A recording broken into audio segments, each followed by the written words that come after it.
Today we're going to cover a topic that we have discussed before, but there's some new articles out, some new information out, some new things for us to consider as it relates to taking away teenagers' cell phones as a form of punishment or as a consequence to some behavior that they're performing. This is probably a topic that we're going to come back to periodically. All this stuff keeps changing so quickly, so we'll probably be visiting this one in the future as well. But before we get started with it, I want to mention we are fast approaching 1,000 subscribers. Right. That's very exciting. Exciting times. And a lot of people are writing in and writing comments, and we're trying to interact with everyone and respond to all the comments, but we really appreciate you commenting and participating with the show. And certainly if there's any topics or anything that you would like to hear us talk about, we'd love for you to write in and let us know. Right, yes. Thank you. We'll take both positive and negative comments. Any feedback you give us, we can use, so please feel free. Yep. We're trying some new lighting systems and everything, so that's why it looks a little bit different. It's just the two of us, and so we're trying to figure all this out. We're gaining some feedback from friends and relatives, but we're trying to figure this all out by ourselves. And I'm smiling because I think of our first days of podcasts and what we had to rig up to. We do neurofeedback, right? And I think whenever we do it, I think of the early days of neurofeedback where you had to jerry rig a computer with an EEG machine with other things. It's so much easier today than it was in the early days. As is this. This is like a little mini studio that Dr. Berney has created here in the office. So let us know what you think. Yeah, okay. Absolutely. So on to the particular topic of the day, and that is basically removing teenagers' cell phones as a consequence for some of the behaviors that they're engaging in. And we've talked about this before, right? And we have a lot of concerns as it relates to doing this. But there was an article that is posted in the show notes that kind of covers some interesting aspects of this argument. Right. One of the most used phrases, just take her phone. Right. Take his phone, because as all of you know, children live and die by their phones. Right. It is in behavioral terminology, it is probably the most powerful reinforcer that parents have, or at least that's how they see it. And if they want a child to do something or to stop doing something, one of the first things parents reach for is take their phone. They will do anything to get it back. Right. Okay. Let's take a closer look at that. Yeah. Okay. And part of that is very true, and that's where we get into the primary dilemma. Right. That is because parents do what they feel is going to be most effective, right. and taking away a teenager's cell phone is going to be very effective in the immediate. In our day, it was take the car keys. Right. You can't use the car. That was the most powerful reinforcer we had after age 16 was you weren't allowed to use the car. Right. Today, it's a cell phone. Right. Same situation. So it is a powerful tool, but the question is whether or not it's going to give you what you're looking for in the long term. Right. But also, is it really looking at and really dealing with the behavior that you're trying to deal with, or are we just punishing for the sake of punishing? This article begins with some interesting data. Right. And one of them is that 56% of teenagers, children, feel anxious or lonely if they don't have their phone. Right. And you say, oh, that's pretty good. But remember, that means 44% don't care. Right. Okay. Exactly. So be careful with these numbers, because you say, well, 56% is not very impressive, right. because that means that almost half of kids don't care that you're taking their phone.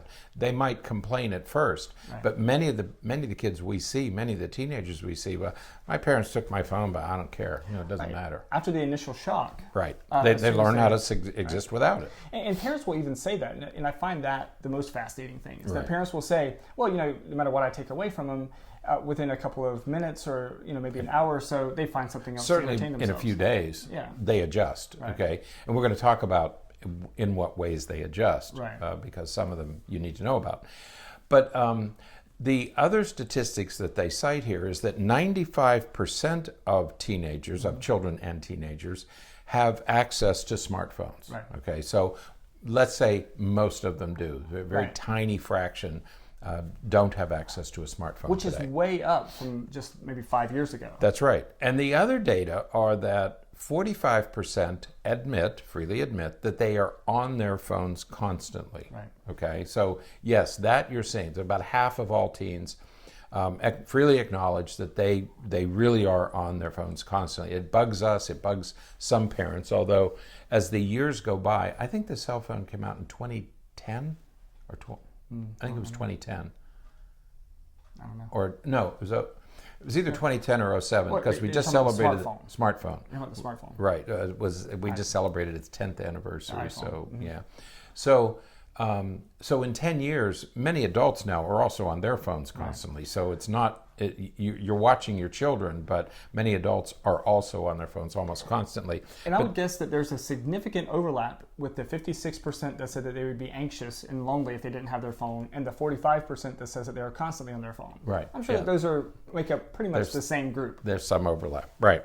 But in 2015, so we said 45% admit that they're online constantly. Just 3 or 4 years ago, that number was 24%. Right. So it's just about doubled of kids who admit that they're. So we are, our youngsters are becoming more dependent on these devices.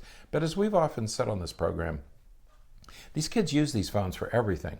My daughter, 20 years old, is on her phone almost constantly, but she's usually playing a video, some kind of a game. Right. She has this game that she's been playing, and that's most of what she does. She texts her boyfriend, they do a few video chats once in a while, but by and large, I think most of her time is spent playing a game. You know, so well, they do that. They're looking up information. Right. There's loads of times when I'll be talking with my son, and I'll ask him a question, and he goes on his phone, and initially you think, he's just texting someone, right? And then all of a sudden he comes up with the answer, and because he's done a little bit of research and he's found the information. That's right.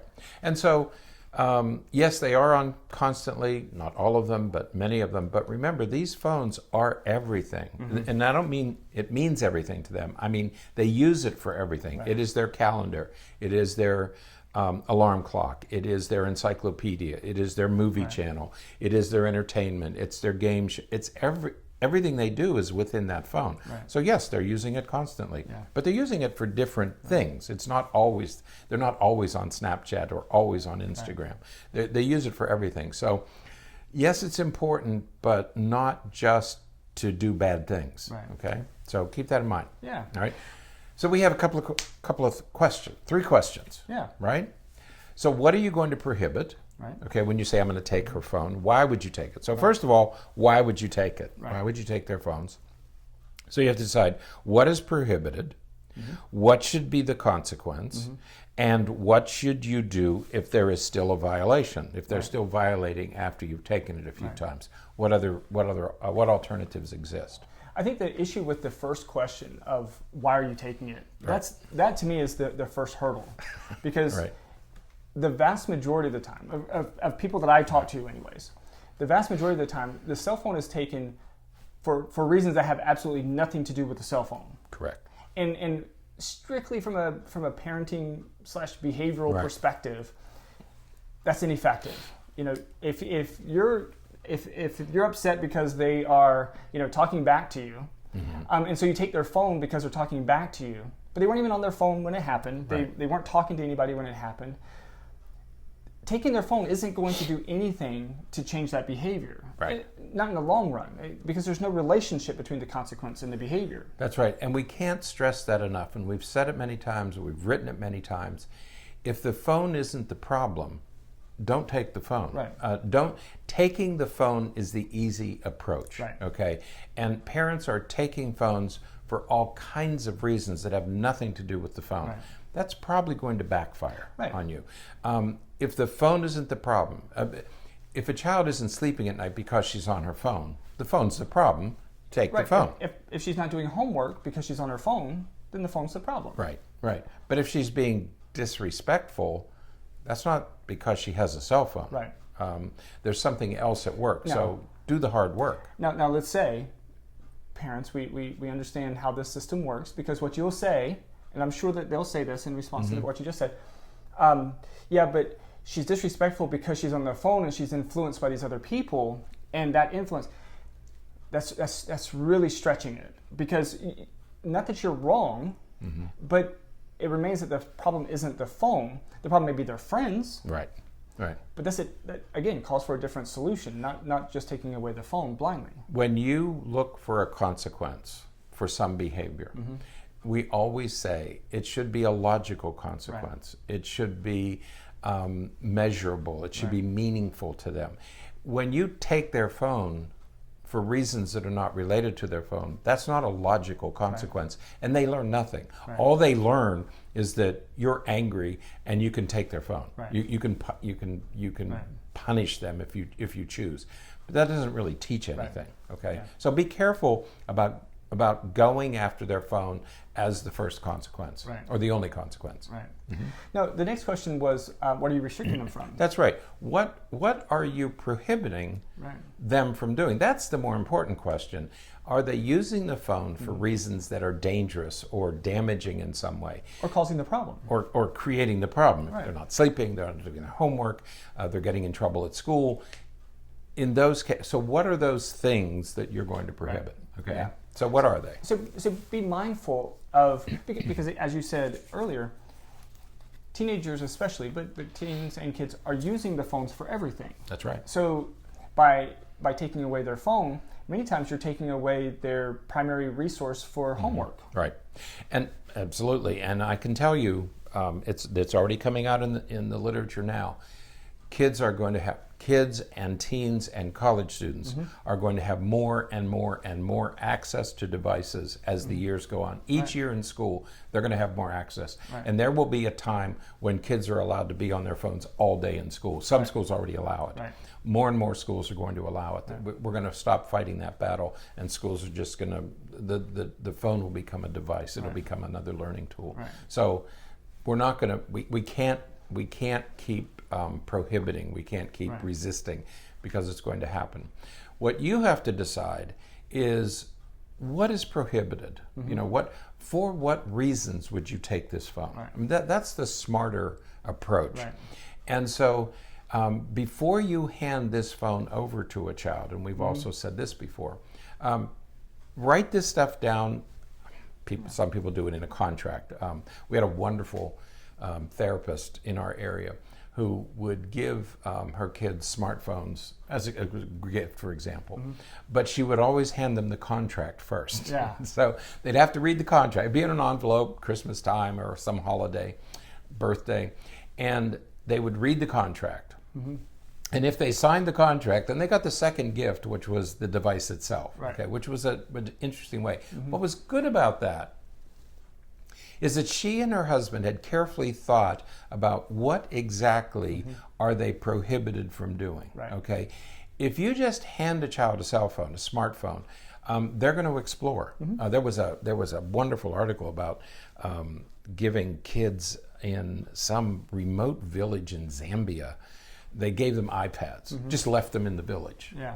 Within a month, those kids were hacking into Androids without instruction, without anything. Yeah. They're going to learn how to use these devices very, very quickly, even if they're only been introduced to them. So you don't just hand a device to someone. Well, you can, but please understand that they're going to learn how to use it very quickly. The learning curve is very, very steep with these things. So first of all, decide what you want to prohibit. And there's in the article that we post in the show notes, there's a nice list of about 8 things that I think most parents would agree. Right. Things like participating in unsavory chat rooms. You know, that should be forbidden. Right. I mean, that you're going to get in trouble. Oversharing personal information. Right. You know, kids are giving out street addresses and credit card numbers and to people they don't know. Yeah. Sending mean text messages, sexting, or bullying online. Yeah. Sending abusive tweets. Yeah. Okay, so decide what it is, and if you want to take these 2, 4, 6, 8 that we provide in the article, use them as a starting point, and then decide what else you want to prohibit. Right. So this is the list of things that that you want to set up as a contract or as an agreement with your youth or teen or kid who you're giving a cell phone to say, if you do any of these things, these are grounds for me to take the phone away. That's right. That's what we mean by what we're restricting them from. It's the same thing you do when you hand them the keys to the car. Right. You know, you can't drink and drive. You can't have 12 kids in the car. You can't take the car to the beach whenever. So you have these restrictions. Some are yours and some are the state that you live in. I mean, there are certain things you're not allowed to do when you drive a car. Similarly, there are certain things you're not allowed to do with these devices that nobody should be doing. But these are prohibitions, right? Yeah, they all make sense. So you can find that in that article. And again, they're all things that every parent would say that they don't want their teens doing. That's right. So now your child has gone and violated one of these restrictions. Okay, so the next question is, what should you do if your child is violating these restrictions? And I think that there's a couple of things. First of all, your kid is still a good kid.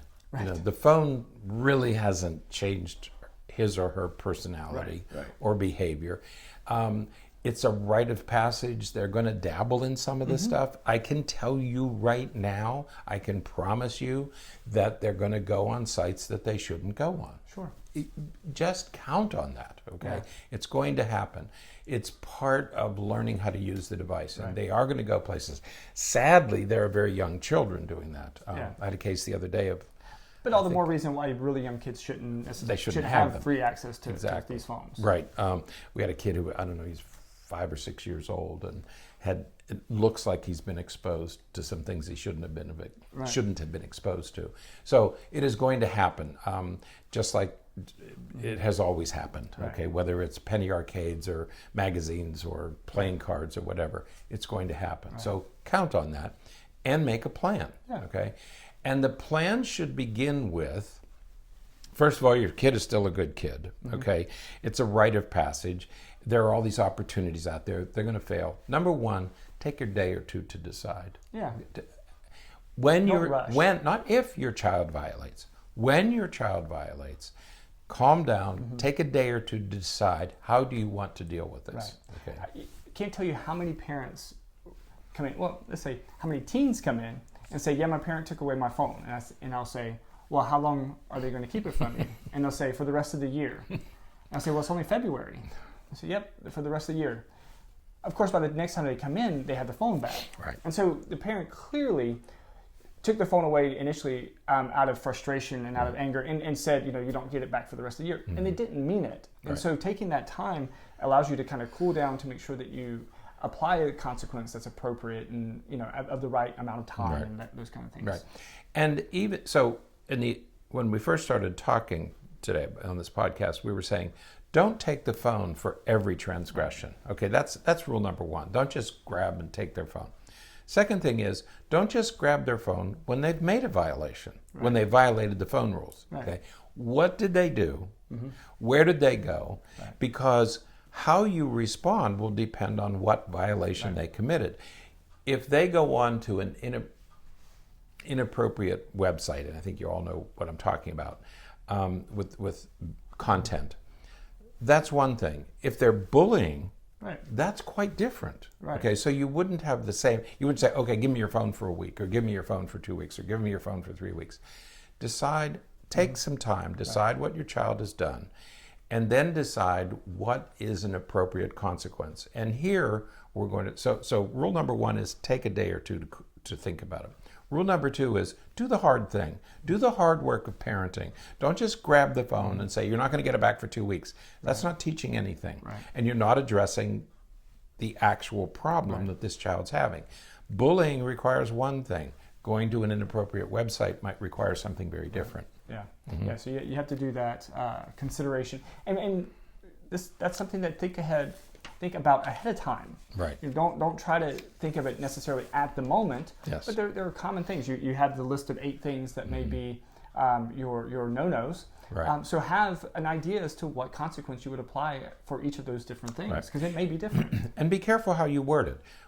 Instead of saying, you disobeyed me, I told you not to do this, you disobeyed me, so I'm going to take your phone. No.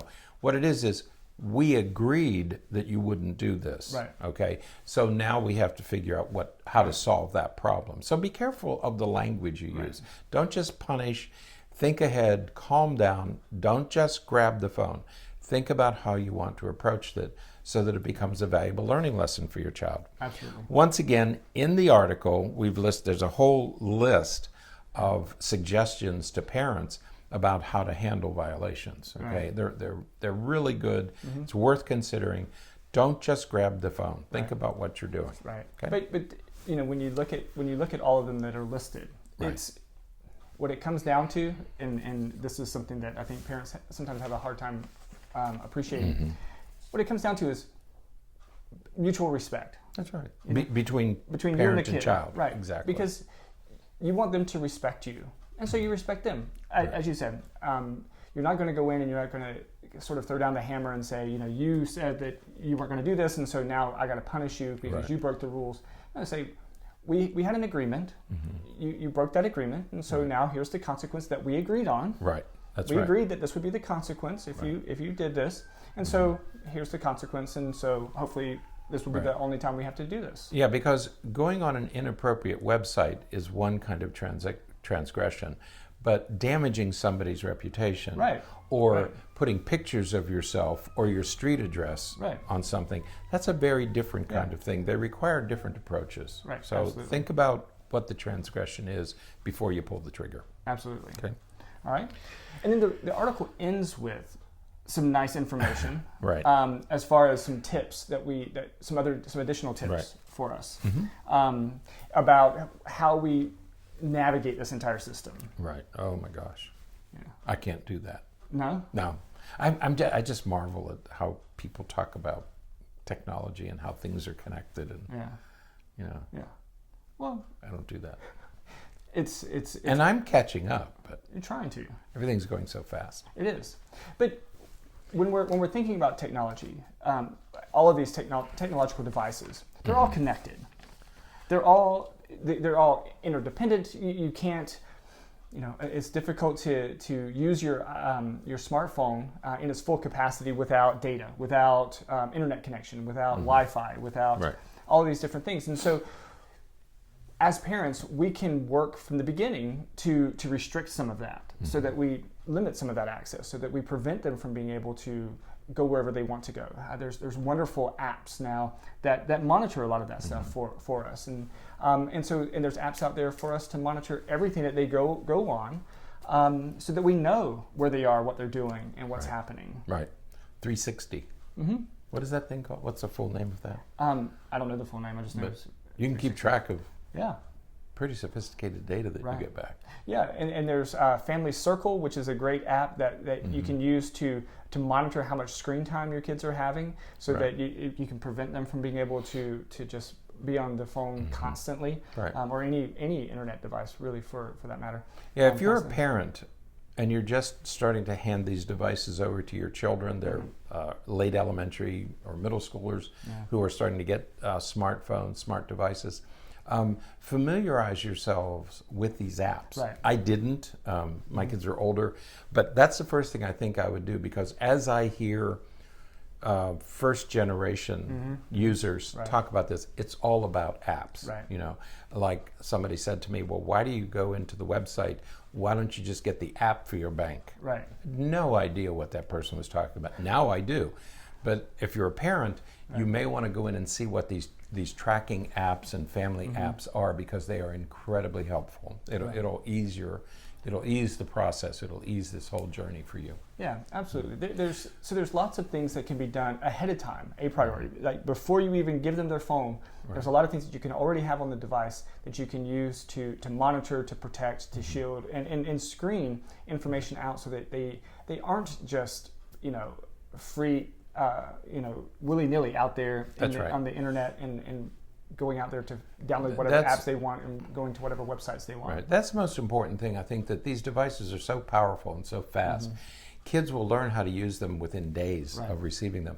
So start off slowly. When you gave them that first tricycle, first bicycle, it had training wheels on it, or you supported it as you ran alongside your child. Do the same thing here. Put some training wheels on these devices, and take the training wheels off when they can do it on their own. Okay, so proceed cautiously, proceed slowly, but proceed thoughtfully. And just as a last point, in bringing back something that you said a moment ago, related to, we don't just want to give the kid the phone. Just here it is. Just Don't make bad choices. That's the way that most parents do it. Have things set up to begin with. Have things set up with that initial contract, like the provider that we were talking about earlier. Have it set up to where you have everything outlined so that they know what the expectations are, what the consequences are, but also in the back of your mind, hold on to the idea that they're most likely going to violate something. They are going to violate. Please understand, they are going to violate. So don't be surprised. I think that one of the reasons most parents make bad choices as it relates to this is because they act like they are surprised. They're surprised that these things happen. Right. Don't be surprised. It's going to happen. So if you know it's going to happen, then you can be prepared for it. And so when you get the information, when you get the news, when you get the notification on your monitoring app that, hey, he went to the wrong, a bad website, then you can respond appropriately because you already know what to do in that kind of situation. That's right. You already have your plans. Everything is set up. Right. And don't be too punitive. Okay. Yeah. Remember, like everything else, you don't have to hurt them. No. Like everything else we do with children, this is a long process of teaching, and it requires patience and understanding and empathy. So exercise all those same good parent qualities when it comes to these smart devices. There's no reason not to. This is just one more way. It's like a car, or it's like when they get to age 18 or 21 and they're allowed to do things. Just be patient. Yeah, absolutely. So, all right. Well, then that is it for today. That's it. Until next time, stay happy, stay healthy, and forget to be afraid.